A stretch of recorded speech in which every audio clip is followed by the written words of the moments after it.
Psaume 2 de l'archange Gabriel. S'approcher du monde divin. L'homme doit être consacré.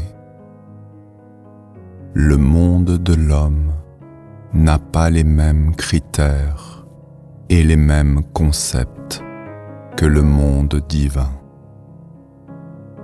C'est pourquoi l'homme qui veut s'approcher du monde divin doit être consacré. Tout ce qu'un homme vit dans son cœur, dans sa conscience, dans ses états d'âme, s'inscrit sur lui et révèle qui il est. Comme dans une vitrine à travers laquelle on peut voir ce qui est proposé à l'intérieur. Les spiritualistes, ceux qui aspirent à marcher sur le chemin de la lumière, ne font pas exception à la règle. Ils sont des vitrines. En les regardant, on peut voir qu'ils veulent s'approcher du monde divin avec leurs propres aspirations, leurs désirs, leurs visions. Le monde divin ne comprend pas l'homme et bien souvent ne le perçoit même pas. L'homme qui n'est pas véritablement lui-même ne peut être vu par le monde de la lumière, car ce qui est faux semblant dans le monde de l'homme n'apparaît même pas dans le monde divin. Non, le monde divin ne voit pas le vêtement, les bijoux, l'apparence extérieure. Il ne perçoit rien de ce qui en l'homme est illusion et ne peut considérer que ce qui est vrai. C'est pour cette raison que l'homme doit être consacré.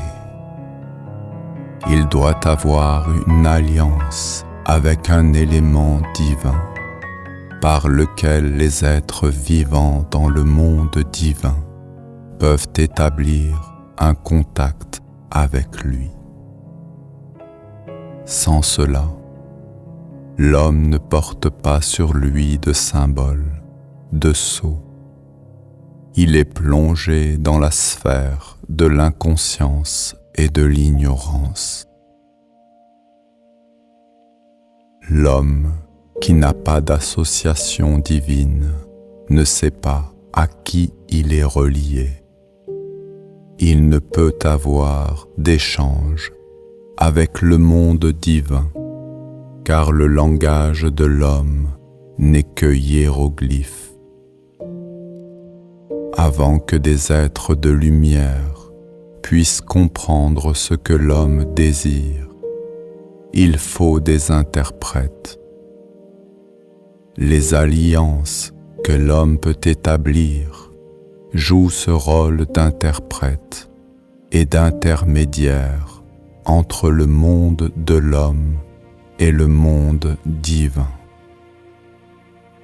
L'homme doit être consacré consciemment par une alliance avec des principes, des idées, des êtres qui, à travers leur propre être, seront ses porte-paroles. L'homme qui regarde une plante ne peut pas comprendre ce qu'elle dit. Par contre, si la plante est consacrée à la beauté, au parfum, aux couleurs, à des principes divins, l'homme pourra alors comprendre la vie intérieure de la plante, ses objectifs. Le monde divin agit de la même manière avec l'homme. Le monde divin ne peut pas comprendre l'homme s'il n'est pas consacré et uni à des principes intermédiaires.